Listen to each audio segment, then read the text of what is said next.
of Duty, Chapter 1, The Silent Battle. In the heart of a bustling city, Officer Jake Thompson had dedicated over a decade of his life to the badge, embodying the spirit of justice and community. Each day, he faced the unpredictable chaos of the streets, from high-speed chases to heart-wrenching domestic disputes. But it was the silent battles that weighed heavily on his soul. The long hours, the missed family dinners, and the emotional toll of witnessing humanity at its worst began to chip away at his resolve. After a particularly harrowing night shift, where he had to intervene in a violent domestic situation, Jake returned home, exhausted and emotionally drained. He was greeted by the sight of his wife, Sarah, packing boxes. The air was thick with unspoken words, and as she turned to him, her eyes were filled with a mix of sorrow and determination. "I can't do this anymore," she said, her voice trembling. Chapter 2. The Unraveling. Days turned into weeks, and the reality of Jake's situation began to sink in. Sarah had filed for divorce, citing the strain of his demanding career as the reason. The news hit him like a freight train, leaving him reeling. In the midst of his anguish, he learned that she had taken their 2 younger children and moved into a new home, leaving him with a gaping void in his heart. The financial implications were staggering. Sarah had claimed a significant portion of his earnings, including the pension he had worked tirelessly to secure. As he navigated the legal labyrinth, Jake felt the weight of betrayal and loss. He was not just fighting for his family, he was battling the very system he had devoted his life to protect.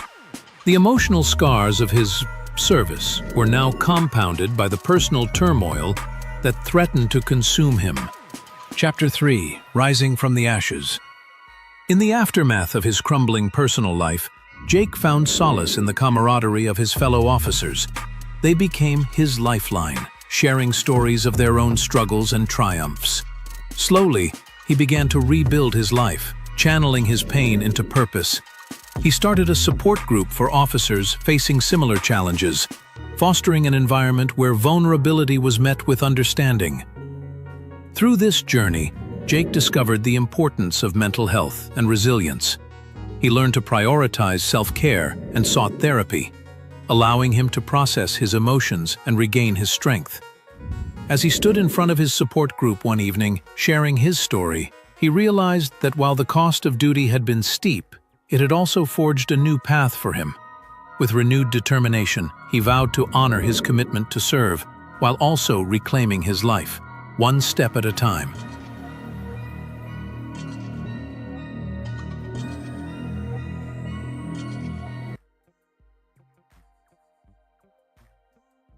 Know about rolling down in the deep.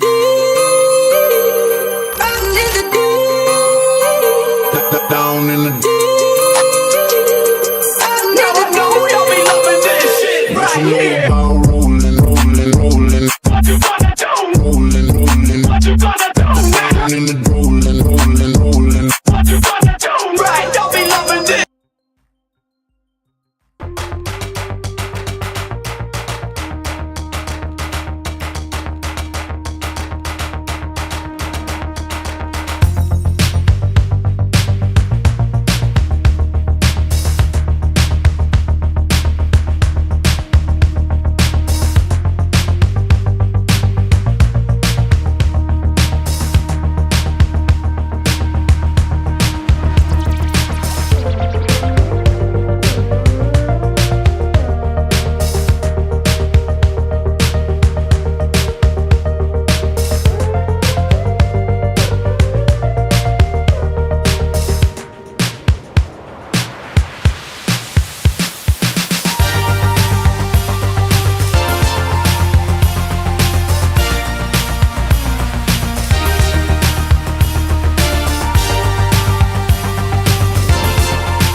and minimize. Good evening, ladies and gentlemen, boys and girls. Welcome back to another episode of Black and Blue. The podcast is just for you. I am your host. I'm your motivational speaker, your empowerment coach, your author, and your favorite baker's favorite baker. Yes, I am Crimes Code 302, Ecclesiastics 302. That is the coldest code switching detective. And you spell my name CLEE. It stands for Continuing Law Enforcement Edutainment, because we entertain and we educate while we go through this entire process. Thank you guys for tuning in today. Nina, I see you there. I appreciate you tuning in. Make sure you guys tag, like, share, hit the like button.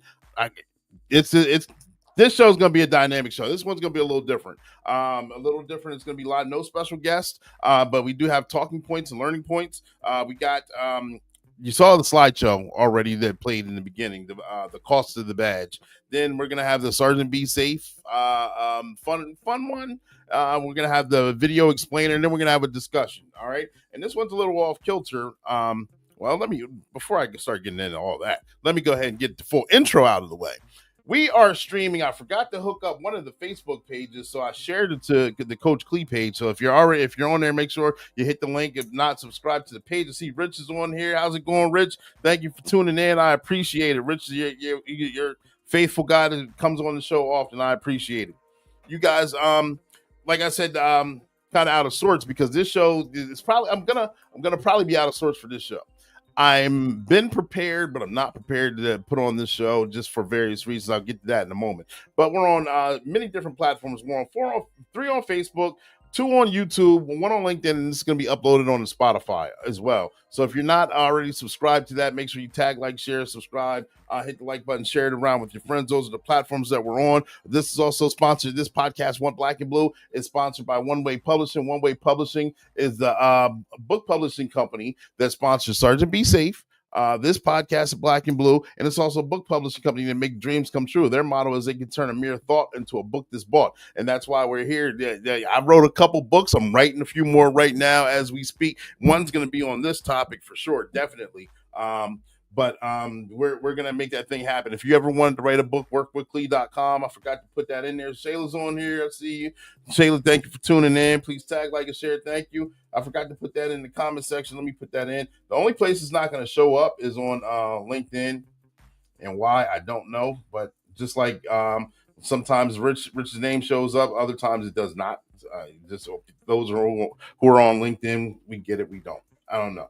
You go figure. But this is the podcast where we go live at 7 p.m. weekly. We go live Thursday nights. When we go live with the first responder or law enforcement officer, whether they're rookie, seasoned, or retiree. And we talk about their trainings, their experiences, and their publications. And we're not going to fall short with it. This June's been a dynamic month. Happy belated Father's Day and all the things that come with it.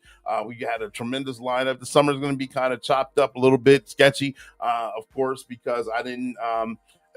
people are going to be planning vacations and schedule changes and things go. So we're playing it by ear. But this show in particular is a show that I've wanted to put on for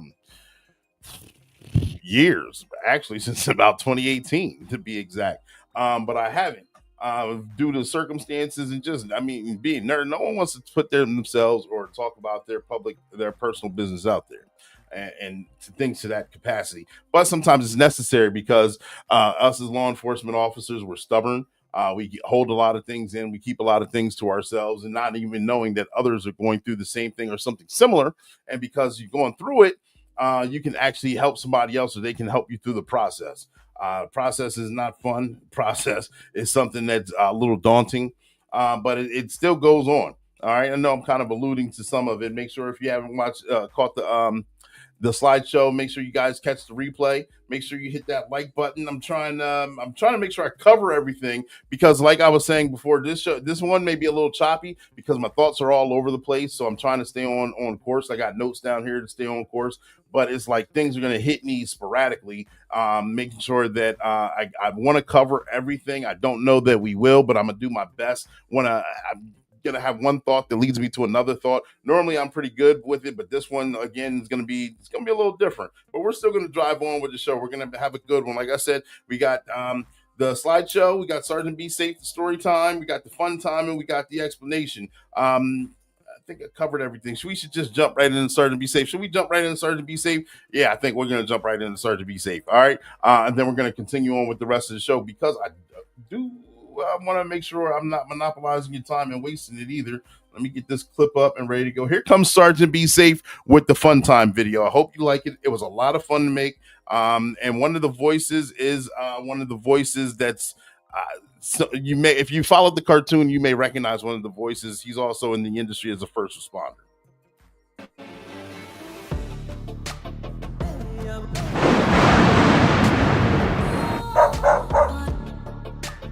Major, you look like you found a parking ticket in your coffee. It's this whole new age policing. Back in my day, we didn't need therapy after a bad day. Just a hot cup of coffee. And look where that got you, Major. Maybe we should serve coffee instead of warrants. Jenkins! You good, man? You look like you've seen a ghost. Or a divorce lawyer. It's my divorce. I'm trying to serve and protect, but my heart's in pieces. Listen, Jenkins, you can't serve from an empty cup. You think we're immune to stress? All hands on deck. There's an active robbery at the local bank. Time to put our heartaches aside. Let's show them what teamwork looks like. And coffee later, right? Let's just catch the bad guys first, Stiletto. Ooh, I think I'm gonna like this city. Rob you blind here, and I'm here to cause total chaos.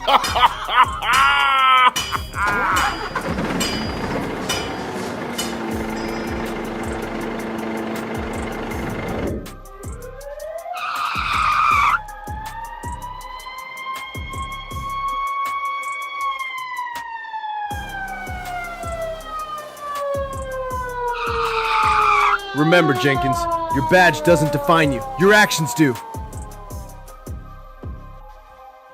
Oh no, there's Be Safe again. Run, you fool!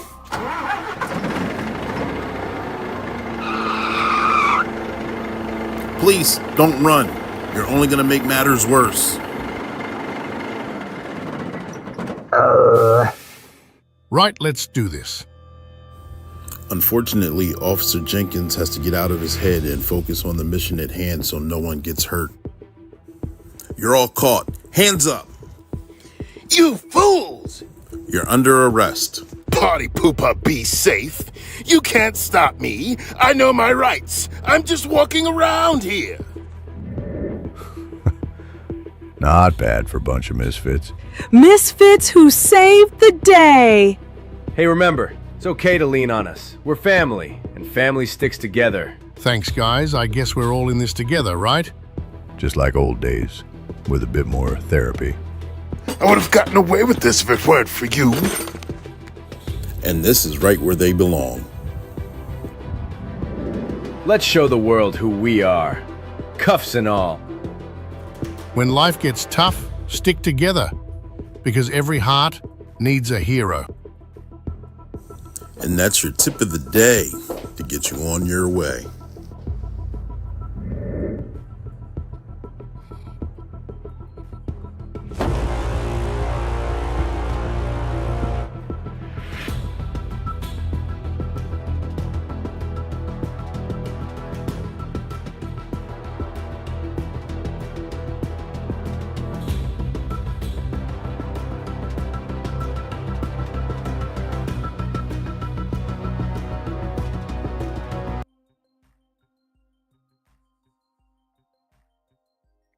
And that was just a little touch of what's to come. That was Sergeant Be Safe and cuffs. I forget the title. Creativity. Plus, my mind's drawing a blank right now. I see. There we go. Nina switched to LinkedIn instead of being on YouTube itself. That cool. That's fine. So today, this show, I got the disclaimer scrolling down below because my opinions do not reflect my department, for one. For two, got to get some information out there because the longer I'm in this role, the longer I'm in. I'm a peer counselor, or a peer itself, not a counselor. But just doing peer to peers, or the longer you just live this life, you see that law enforcement officers and first responders are number one or high up there for a propensity of divorces. And divorces, they come in, normally they hit like a ton of bricks. and it's not fun to go through. Trust me, I've gone through. I'm going through and gone through. I've been married twice, but caught both my exes pretty much red-handed.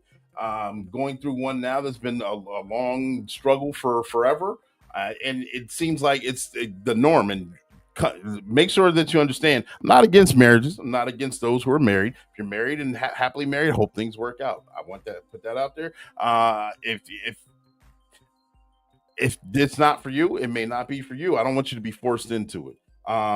Because that's something that generations before us, our predecessors, kind of laid on us, because that was the proper thing to do, which I do get. It does help society move along. It does help you rear kids. It does help you in a stable atmosphere and job. But if that's what you're looking for, and then you get hit with a ton of bricks and your life is altered, because I'll put it this way: as a first responder, you have you're already stubborn, but you want to serve. You want to be of service. So you work your entire life in some sort of industry to put your life on the line to get to a certain goal. I know individuals who worked their entire life to get to become an undercover cop, and that was their total goal in life. And when they became an undercover cop, then that's when the family life started to fall apart. You reached the pinnacle of where you wanted to be, but then the family life is falling apart. So therefore, as you're living your dream, your goal, you're not actually enjoying it, because on the flip side of it, it's chaos and hell at home. Just you're dealing with a whole bunch of BS. Not necessary. It doesn't have to be, but it is, because as you're dealing with this, then it affects your sleep, because you don't sleep at night, or you're paranoid, or you're insomniatic. You don't eat well. Your appetite's off, and therefore you're cloudy, you're foggy, your decisions are off as well when you're at work, when you're supposed to be at peak. And it's hard to be at peak when your foundation, your rock, is already altered. And more people are going through it again, like I said, and it's not a good thing, because, like I said, I'm gonna be all over the place, because it's something that you didn't think was going to happen. When people get married, they get married for life. Now the new wave is, you got your starter wife, your starter husband. You move on to, you graduate to the next one. That didn't used to be the trope. I can relate exactly. I know. And then while you're working, it doesn't make for a good environment. And if put it this way, if you're working and no one's going through it, or you didn't have a peer or somebody to reach out to, you're definitely a law enforcement officer on an island, because no one's coming to save you. For two, no one's going to relate to you. And three, those who were in your circle, whether it be friends or family, ironically, they're going to disappear. The ones that you lean on are going to give you generic or bad advice that really has no relevance.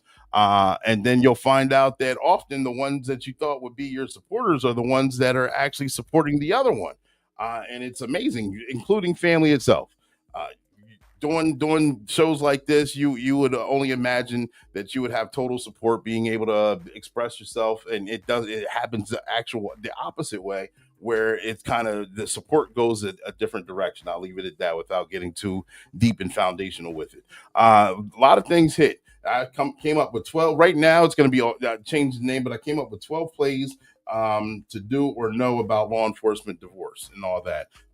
One important video, I would say, it's not on here, but if you've it's on Prime Video. If you ever heard of Divorce Corp, as in Charlie, Oscar, Romeo, Papa, Corp for a corporation, you see how divorce is a business. It explains it. It's about an hour and a half long. It came out about 10 years ago, but the points are still relevant. And you can imagine the talking points they talk about then are probably times 3 or 4 times what they're talking right now to this day. That's a documentary. I'll put that in the description box. But therefore, it's an eye opener. It's a huge eye opener. And then once you go through it, you really understand the scam that it is. And once you understand the scam that it is, you don't want to go back, and you want to start educating and waking up others in the process, because it's already dangerous enough to be going to domestics or driving cars, lights and sirens, or being undercover, or being on some sort of special unit, and always having to watch your back that way. But then having to watch your back forward too, as far as your foundation, it's a candle that's burning at 2 different ends, and eventually it's going to break. It's going to burn itself out. I know other peers have talked about jokingly now, have talked about getting a white panel van and a poo shiesty mask and taking care of their problems. I understand the way of thinking. And like I said, it's a joke. However, it does kind of take you into a catacomb of altered thinking. And with altered thinking, there comes a lot of depression. There comes a lot of bad habits. There comes a lot of alcoholism. There comes a lot of self inversion, where you can't talk to anyone because when you do, you sound like a bad guy. You're already demonized as a bad guy. And then when you try to get things out, no one really understands, or most times no one even really cares because they're glad it's not them. And I know I'm rambling on and on, but I'm going to stop there just because we're going to get to these 12 points. We're going to talk about them. I'm going to need your help to talk about them too, because I'll probably be all over the place. Hopefully it's educational and entertaining, and it's an eye opener. Again, like I said, I'm not against marriage if that's what you want to do, but know what you're getting into before you do it, especially as a first responder, because as a first responder, most people who aren't in this world don't understand, unless you work for a small department or part-time, you actually make pretty decent money. You make more money than what people actually think that you do.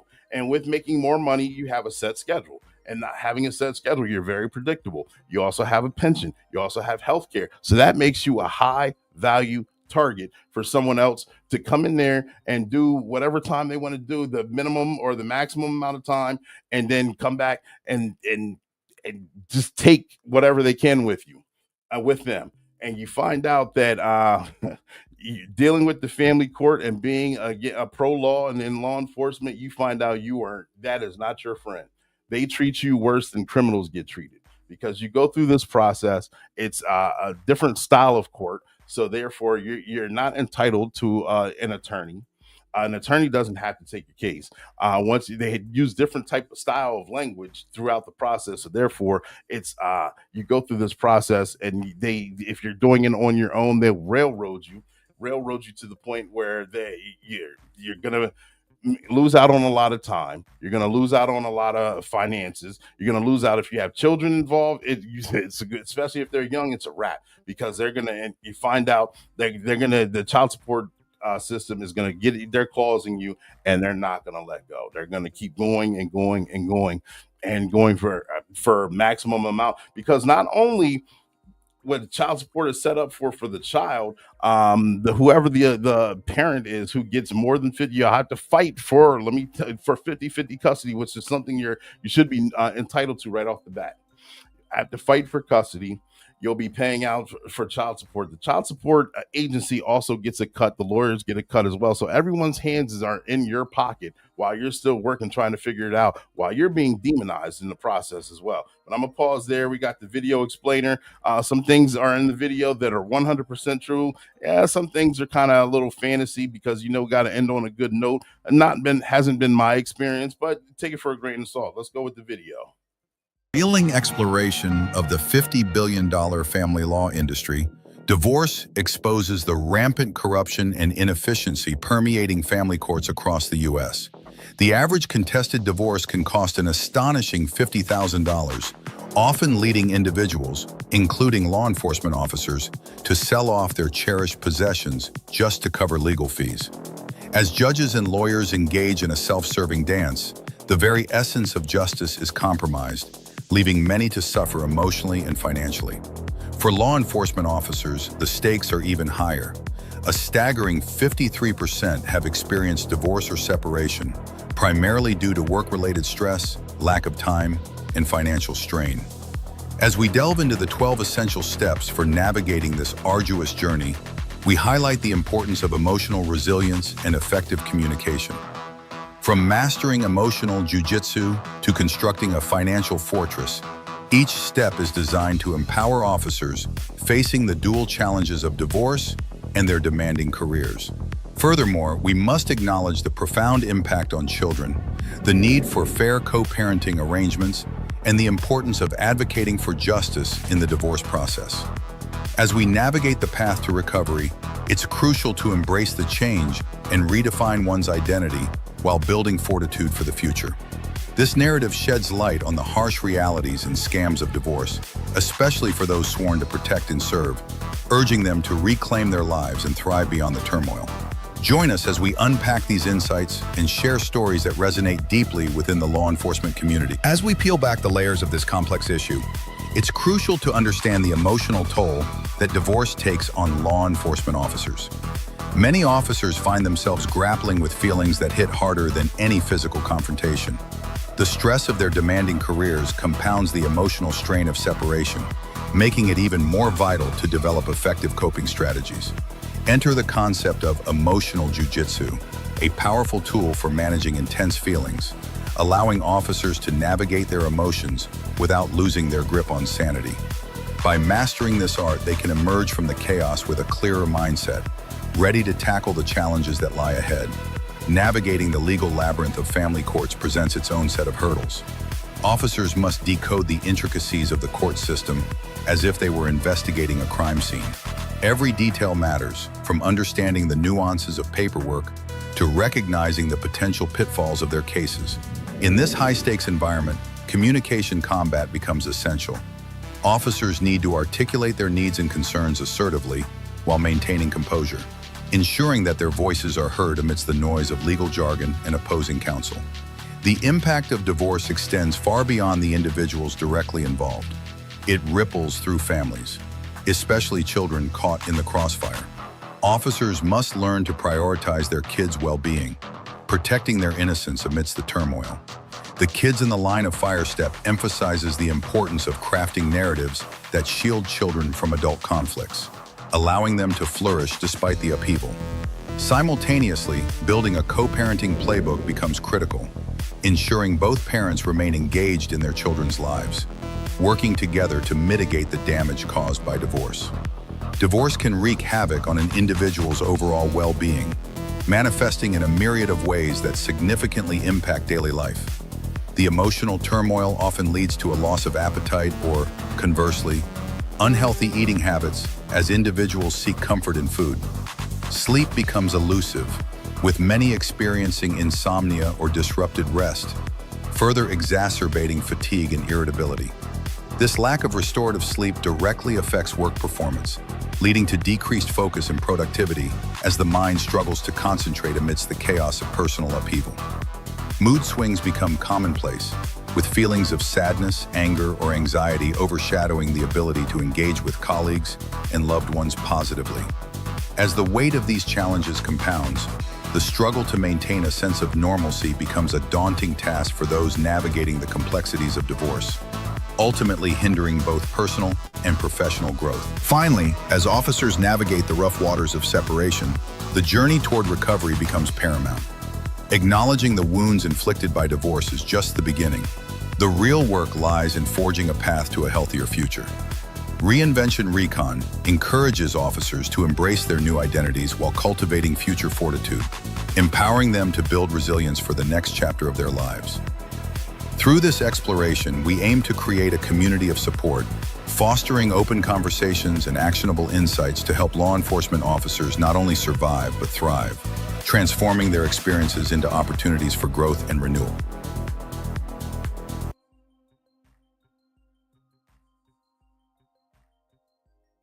And there's the video explainer. And like I was trying to explain in the beginning, again, I didn't advertise this podcast like I did effectively, like I normally do throughout the week. Because for one, I already know it's going to be shadow banned to a certain degree. Anytime I post anything like this, whether it's on TikTok or IG or Facebook, then it's always low numbers and reception. And that's okay. Sometimes you just got to get things out and get things off your chest as well. Also, I didn't advertise. I didn't tag any people. So those of you that are in here, I appreciate it because I really didn't think anyone was going to be in here for this one today. And that's all right. Being that it wasn't advertised, I kind of, it's a good thing. I'll leave it at that. But I do want to jump back in and saying that divorce is $1 billion industry, whether you know it or not. It's up there with child trafficking. It's a different form, in my opinion, of a different style of child trafficking, where they're not used as for pleasure objects like the underground would use them. They're used monetarily for U.S. currency or currency itself, because the children are pawns, especially through the family court system. Going through the family court system, sitting in those hearings, it's amazing to hear how it's structured to help families, help co-parenting, help the kids, but then officials in there don't even know what the children's names are. Even if in cases you sit there and they're saying the child, they're using them as their title. It's so impersonal, which I know they have dozens of cases or however many a day, but still, that's what it is. It's the court itself is more like a debtors collectors court where you can debtors prison is over or debtors jail is over, but it's a different form. It's changed formats where you can still go to jail for not making monetary funds for the family that you're supposed to have been supporting. Therefore, again, if you're a first responder or law enforcement officer, yes, you may work a crazy schedule. However, I think your morals and values are intact to where that portion of it you could be deemed more of a either potentially a better parent or more stable parent or definitely more one for a 50-50 projection there. And so therefore when they come after you, it's financially. It's because once again, instead of having a EIN number, you have a social security number. You're a business. Your spouse is considered a business. The two of you have merged in business with the marriage. Then therefore after the end of the merge, just like a business, when they split, it's just you break up and get what each businesses get what they get. It's just the same thing in a marriage, and the children are the pawns because people want to fight for the kids, and rightfully so, and therefore you're fighting over something that you should technically be entitled to.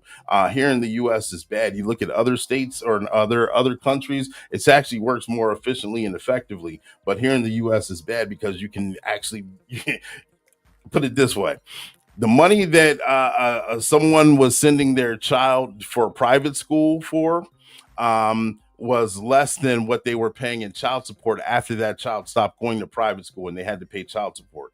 It ended up that as soon as they finished that school, they went off and started paying child support for twice as much as what the money was for the private school itself. So therefore, theoretically, that money that's going out goes into an account, gains interest, then it's distributed to the other spouse, where that money can be going directly to the family, directly to the kids. Instead, it's going out to the entities where they're putting their kids. You're paying for other people's lives as opposed to using the foundation for the intended purpose, the child itself. So be wary of that. I also say during peer sessions of people are like, well, I do want to be in a relationship. Well, I do want to get married and things like that, which is fine. If that's what you want to do, know what you're getting into.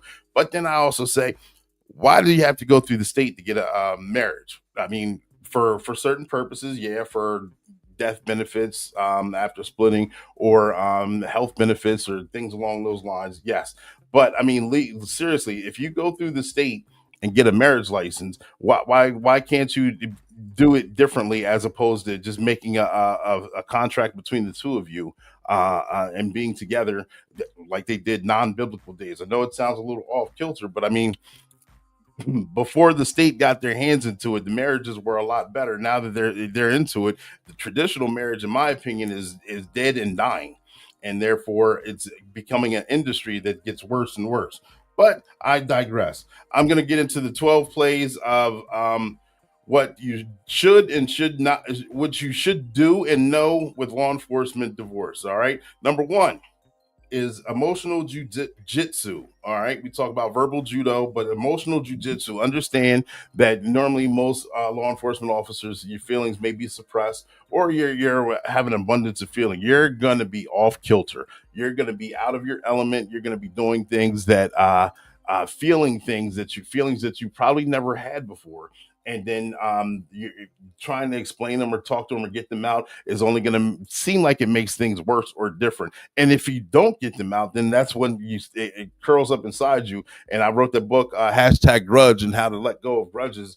But therefore, it turns into depression or it starts bubbling over. You get a flood of feelings. Those feelings are actually worse than actually being in a fist fight, believe it or not. And I know we we do a physical job, and we sometimes enjoy how physical it can be. But actually going through that situation is worse than being in a fist fight itself. It'll take you to a different mindset. It'll alter your feelings later on to come as well. You'll start to understand things differently. You'll start to think differently. You'll start to speak differently. You'll start to have different kind of conversations just because of the experiences you go through.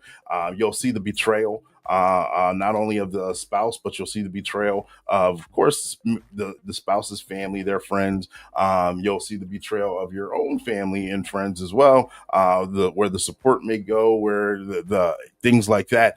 And it weighs a ton on you, and it's like the weight of the world on your shoulders. That's why I do those 360s, because that thing's heavy, but when you take it off, it feels like you actually accomplished something. You did something. 360 is 3 miles with 60-pound weight vest on, and you feel like you take the weight of the world off your back once you're done, and you've actually completed something that was healthy. All right, that's number one, the emotional jiu-jitsu. Number two is the legal labyrinths, because you maze through the court system. Again, it's not going to be a court system that you're familiar with. Being a first responder, you may know prosecutors and DAs and public defenders and private attorneys. They have a different kind of jargon. They know ins and outs, but then you get over to the family side for divorce. It's totally different. Some of you may understand what I'm talking about. You may have lawyer friends those that help you. You may have family. Some public DAs may actually be able to assist you in that process as well. But the majority of us do not have that. And so when you're learning to navigate through this field, it hits you like a ton of bricks out of nowhere. And then you wonder why you're getting treating less than the common criminal when you're sitting in family court when you're trying to do the right thing. So it's kind of like learning the legal labyrinths is analyzing a crime scene. The details matter. Once you get into the details, you kind of like who did it, who done it. You follow the evidence. Following the evidence is detail matter, and family court system is something that it could be it's a full-time job in itself. I would suggest not doing it on your own. However, each time you hire an attorney, they see how much you're gonna make. They're gonna keep playing one against the other and kind of ping pong you on the side until you're bled to a certain point and drag it out to a certain point. I know there's an industry. I was talking to a friend of mine. I hope he doesn't mind me saying his name. I'll just say his first name, Derek. He's on here from time to time. He was a guest as well. He has a family member that works for Microsoft. Microsoft is about productivity. Microsoft understands that the best commodity in their worker is to keep them have a healthy foundation so they can work at optimum peak. Microsoft has their own in-house legal attorneys. So therefore, if they go through a divorce, they get an attorney assigned to them, have them go through the whole situation, and it's agreed that it'll be done within a 6 month to a year process. No matter it gets figured out. So therefore, they can start the healing process, start finding out who they are again, and getting back to work sooner. If not going through that, you go through as a law enforcement officer. You're navigating this, and you're navigating 12-hour days or shift work or rotational schedules. It becomes daunting. Not only is it daunting, if you're paying any kind of child support or spousal support or anything like that, it goes off of what your income is. So therefore, if you're making a certain income, it's a percentage. Whatever that percentage is, it incentivizes you not to go for promotions, not to work overtime, because the more you make, the more they take. So therefore, you start to work less and less. You find laterals and not working certain positions because it doesn't benefit you, even though that's the job field of your choice. Yeah, it's a tough decision. Yeah, long term, it doesn't seem like it'll help. So they say, okay, well, what if I work all this? Yeah, I'm losing right now, but it goes into the pension. The pension is in question as well. So therefore, you're doing all this work, blood, sweat, and tears, for one, to fight this situation off, for two, to actually make out less in the long run, and for three, because you're doing this all out of pocket, all on your spare time, may have to take off work or work things out in between to get this done. Whereas if I was going to do a segment on this, where if local departments actually found a way, and I don't know how they would, I'm just putting out there in theory, to actually be like Microsoft and actually get their officers the mental wellness they deserve, and then the attorneys they would deserve. Therefore, they can get their cases solved in a quicker time, and it doesn't take away from their training. It doesn't take away from their being on point for while they're at work. There's been many times where officers came in where they were up all day long fighting whatever kind of legal battle they had to fight, and then had to go work a night shift, and you see them barely hanging on there, sucking down caffeine like it's nobody's business because they're trying to stay awake. They're foggy typing reports. They can't get it done. They're on calls where, you're like, you don't want this person to be on the perimeter at watching a door or something and having to call it out because their A game's not there, and you're hoping that they're not dozed off in the woods somewhere accidentally or on purpose because their mind's off because of the situation they're going through. So therefore, again, I say there's been others that have not gone for promotions or turned down promotions or don't work overtime just because of that feature right there, because you don't want that percentage of what you make to actually go up. So therefore, your percentage, the percentage of what you make is therefore the take for the system itself. All right, learning the legal labyrinths. Number 3 is communication combat. We talked about verbal judo. It's kind of like you don't want to go down, you don't want to lose your cool. Your emotions are going to be all out of whack. You don't want to explode on people, on your spouse itself. You don't want to explode on people on calls. You actually want to say even killed. That's where box breathing comes into play. But after a while, of course, it does take a toll. You need someone to talk to. You try and internalize these things. That's when you start blowing up. That's when you start leading to alcoholism or other dangerous things where you shouldn't be utilizing them while working. And it just becomes a slippery slope of things that aren't beneficial. You become tick for tat, and that's actually, if you watch the documentary I was talking about in Divorce Corp, CORP, where the attorneys try and get the families, were navigating pretty smoothly. They were able to get along. They were coming to terms, and then the attorneys get involved, and they start making an emotional play. That's how they make their money as well. So when they make their emotional play, that's when you start getting the tick for tat, and you're fighting this thing for that thing, and this thing in one hand and the other hand, and one hand washes the other, both hands, neither hand washes the face. But then therefore you're fighting over tidbits and things like that, and getting that out actually is a bad communication on your end, because now you're focused on what you're angry about. It does lead to feelings of hate. It does lead to depression and things like that. You got a comment here? Yeah, I know. I was getting there as well. Rich Oakley, my first partner self-deleted when he found out more than half of his pension was on the table during the divorce. Yeah, I know. You work your whole life doing a dangerous job, and you find out that things are up for grabs and up for argument that you didn't know were on the table itself. I'm sorry to hear that there's other stories I was going to talk about as well. I know you got to be delicate in this situation. There's been many officers that have self-deleted. For one, self-deletion is the number one leading cause for officers to die in the line of duty or die while on the job because of certain situations. The things that we see, the things that we internalize, the calls that we go to, sometimes the culture of the department, of the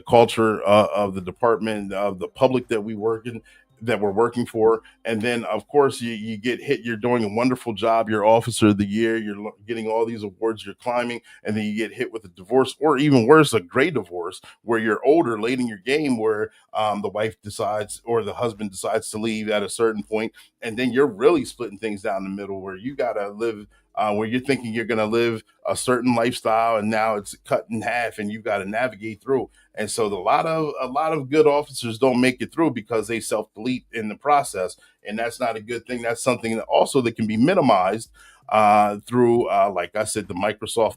I call it the Microsoft theory.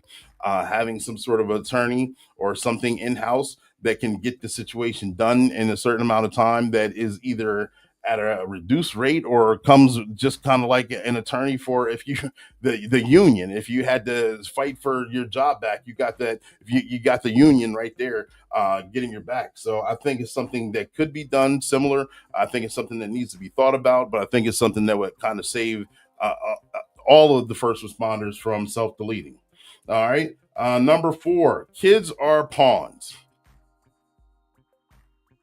Unfortunately, and I'm not saying they are, But in the theory of the situation, the kids are used as pawns, where the one parent may have more than 50-50 custody. The other one's trying to get another one. I, in fact, know another guy who's fighting for rights that he should rightfully have.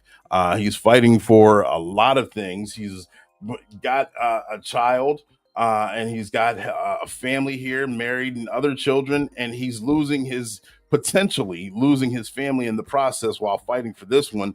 And it's a daunting task in itself just to be a good officer. And then there's a lot of times where this officer is breaking even with bills and payment, or they're coming to work, eating sandwiches or bags of peanuts or whatever, or things like that. And that's their daily diet, only because they're surviving from check to check to check, just getting through this situation, which isn't fair to them, where they're like, you're making good money, but yeah, good money's going all out of the table, out of the pockets very quickly. You don't even see it or touch it. It's you don't get it back in taxes, anything like that. Nothing. It's a total departure of that. You're fighting for that just to make sure your kids know who you are. I'll put it this way. Most of you guys know my father was a law enforcement officer.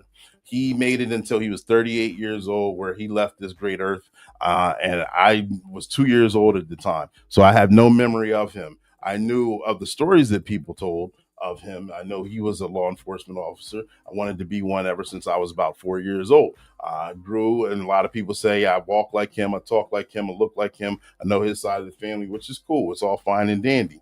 Then I get my own family, get my own sons. One thing I always said was, no matter if I have kids or not, my kids are going to know who I am. I'm going to be effective in their life. I'm looking forward to it. Each time, they get to a certain age, and then I'm fighting in the family court for something that I'm already entitled to because I'm a parent, or so you think. Break down the word parent, it's actually pay rent.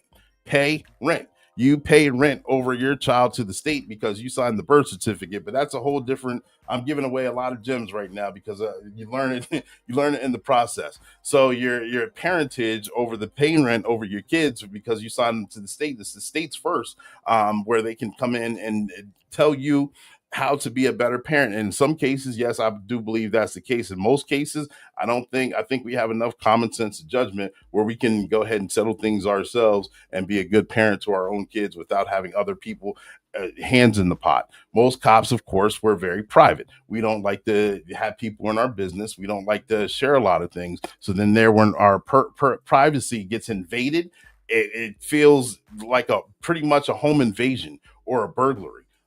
And then you feel like the victim, but you get no justice for it. It's a similar feeling could only imagine going through the process with that.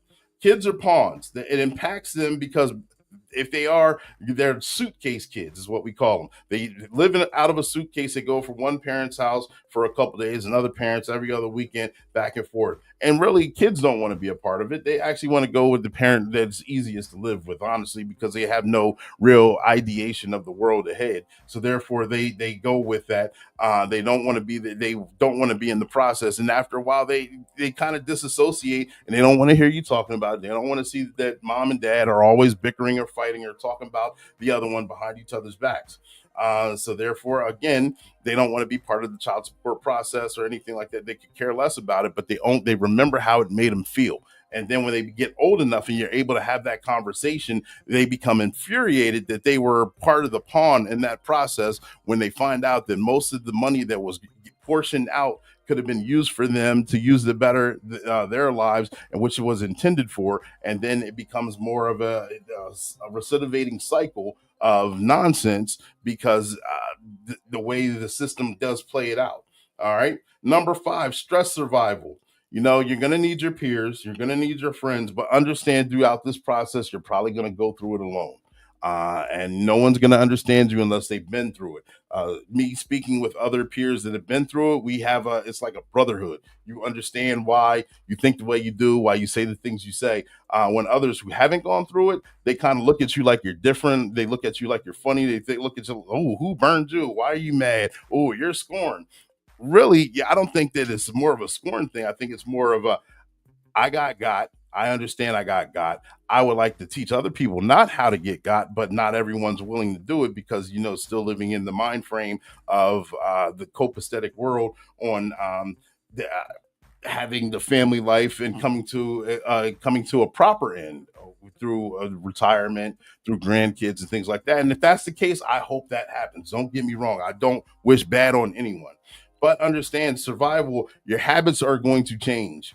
Your sleep is going to change. Your appetite is going to change, and not always for the better. It's going to keep you in a fog. You're not going to know whether you're coming or going.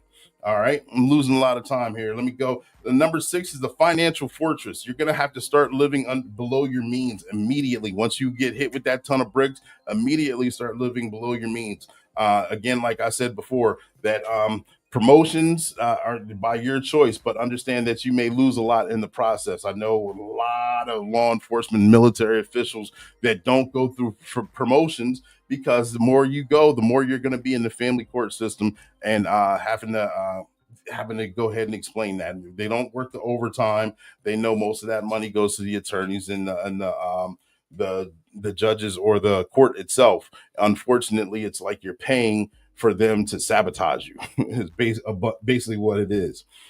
Property showdown is number 7.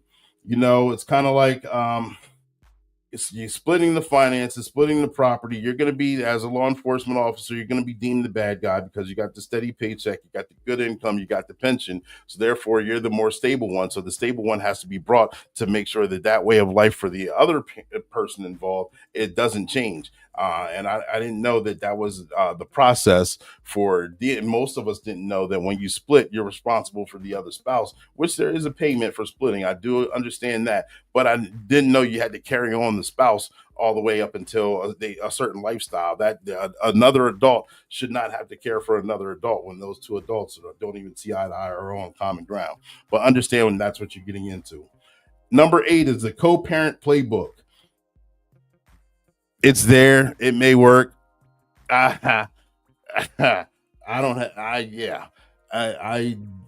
It's going to be very difficult. Co-parenting is a facade, in my opinion. Sometimes it can work, but I mean, it's still one parent's going to want to do this, go left, another parent's going to want to go right. And if those two parents are already at each other's throats, I mean, discipline's out the way. I mean, I know from examples, peers and all that one parent grounded their child. Then it was time for the child to go see the other spouse. The spouse told him the child was grounded for legitimately acting up in school or for whatever reason. So the spouse didn't follow through with the punishment. So of course the child's going to want to go over there and play Xbox because they can get away with it. And the spouse, I don't really think that that's a big deal for the child to be punished for, and they have free reign over there. So discipline is out the window. Co-parenting, I don't think, is always good or comes with good outcomes. Number 9, stand up for justice. You're going to have to grind. You're going to have to get into it. It's not going to be fun. It's not going to be fair. Most of the battle you're going to do on your own, but you're just going to have to do it. Number 10 is a reinvention recon. Because you're going to have to redefine who you are. You're going to go through a process that's going to change you. It's going to turn you into something else. And once you're done, you're going to feel the weight of the world. You'll be a new person and share it. Share the process, share who you are. Understand that the way of life that you used to have is not the way of life that you're going to have. So you need to embrace whatever the process is, embrace who you are so you can develop into the person, the wonderful, successful person that you will make it through. Number 11 is navigate the path of recovery. Learn from the wounds, get better, and share it. Just like I said, they kind of go hand in hand. Number 12, we're going to talk about the future fortitude, because the new chapter has begun. The new chapter in you has begun. You will survive. And this is where I was going to talk about this, Rich, was the self-deletion, because this is going through these steps, you see it not coming to an end. You see it not being hopeful. You seeing your nest egg going out very quickly, being divided unfairly. And then because of all those loss after loss after loss after loss after loss after loss, with little to no win, you do become so depressed, or you start to see things differently, and you become altered. So therefore, because of that, you have to understand you may need to see a psychiatrist, a therapist, a peer, understand what it may be, start reading books, what have you. You will come out through this process, though. You will. You matter. You will make it. There is success. There is a light at the end of the tunnel. You just have to get there. Some tunnels are longer for some of us than the other ones are, but you will make it, because being self-deletion is not the way to go after you've given so many years of your life as a first responder and law enforcement officer for others. You're entitled to having years back to yourself as well. I'm a 100% advocate of that. And the best years are ahead of you. The best years are ahead of you. I'm sorry that if this was a little choppy. I know, like I said, it doesn't surprise me, because most topics like this do get shadow banned. So, I mean, a lot of information like this is not wanted to be shared or put out there, which I get. But still, it's necessary. And if anyone can learn from it, if anyone can benefit from it, it's all good. Like I said, I didn't advertise it because, for one, a lot of first responders or law enforcement officers, at least my age, are in marriages, whether it's their first or second. A lot of them don't want to hear the news. A lot of them should not hear the news to a certain degree, because I don't want to start planting seeds to ruin their marriage if they start thinking about things or outcomes. This is for those. I mean, you should understand it before you get married. To be quite honest, you should understand it if you once you get hit with that ton of bricks and you both of you decided to go your separate ways. Then you should understand you gotta what you can and cannot do and should not do. Again, I do think marriage, by definition, is a wonderful thing, but I think it's something that we should know fully about, and you most times you don't know about it because we're reactive when it comes to this, not proactive. So it's something that you don't learn till you go through it. Oh, that's why the show was going in and I'm assuming. I don't know. I can't see what's going in and out on my end, so I apologize if it was, Nina. But hopefully it wasn't. But I do know it wasn't advertised, so it's not going to get high numbers. It's not going to get high peaks or anything like that. But certain things, for one, I had to get off my chest as well, because this is a topic discussed. I wish I could go a lot deeper, but I can't. Since way back when I was doing the podcast, the lab. We're in the lab, get your pen and your pad. And then this transition from the lab to black and blue back around 2021. It's been a few years we've been doing this version of the podcast, been evolving and talking about good things with law enforcement and first responders, negative things, publications, books. But I mean, this is one that I don't think has been touched on where we hit the nail on the head. And I still, honestly, coming to the end of the podcast now, don't believe the nail's been fully struck on the head, but with the hammer driving the point home. But still, it's piece by piece, chip by chip. Eventually, you'll have some sort of guidelines, playbook, or whatever coming out in the process, what that may be. So with that, if anyone has any questions, make sure you tag, like, share, subscribe, put them in the comment section. If you're watching a replay, if you have a question, go ahead, I'll address it later. But again, this is the podcast Black and Blue. The podcast is just for you, where we go live weekly at 7 p.m. Eastern Standard Time. And when we go live with a first responder or law enforcement officer, whether they're rookie, seasoned, or retiree. We talk about their trainings, experiences, and publications. We don't fall short. And we sure didn't fall short today. This one was a little off kilter. We're going to continue on through the summer. Again, like I said, my opinions do not reflect my department. Working okay for you? All right, good. Yeah. Well, and maybe whatever platforms it may be on. So therefore, thank you for all that. There's a couple more announcements I had to get out there. I forget. I told you this one was going to be a little choppy. I'm sitting up here in the hot box sweating. But let me see here. While I'm waiting on seeing if I can get. I hope this kind of answers a lot of questions to those that had the questions. I hope it's an eye-opener to those that may not have known. The 12 points or 12 plays or whatever it may be, it'll be altered. There'll be more, it'll be dug into, and some things will be taken in and some other things will change. But we're going to get that down.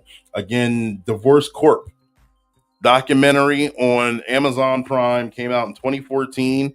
The talking points are very relevant, and it also talks about the dangers, the dark side of the divorce. And I don't want to get into that, especially on the platform. But I mean, you can. And I'm not talking about the self-deletion. I'm talking about what can happen. When believe there's no way out. You believe you've been victimized. You believe you've been treated like a bad guy the entire process. You know, eventually, even what is it? The kick, everyone gets tired of being kicked. And there's a point where you snap, and when you snap, you know, you want to alleviate the point to where you snap before that, and talk to someone or get whatever needs to be done. All right. Thank you guys for tuning in. I'm Coach Clee. I'm your motivational speaker, your empowerment coach, your author, and your favorite baker's favorite baker. Say a 10-4 over and out. Thank you guys. Just the facts, ma'am. Black as you is, you know, it's a whole lot of blue still shining through. I'm not a bad cop. I never once said you were. It would be real simple if the problem was bad cops. It ain't.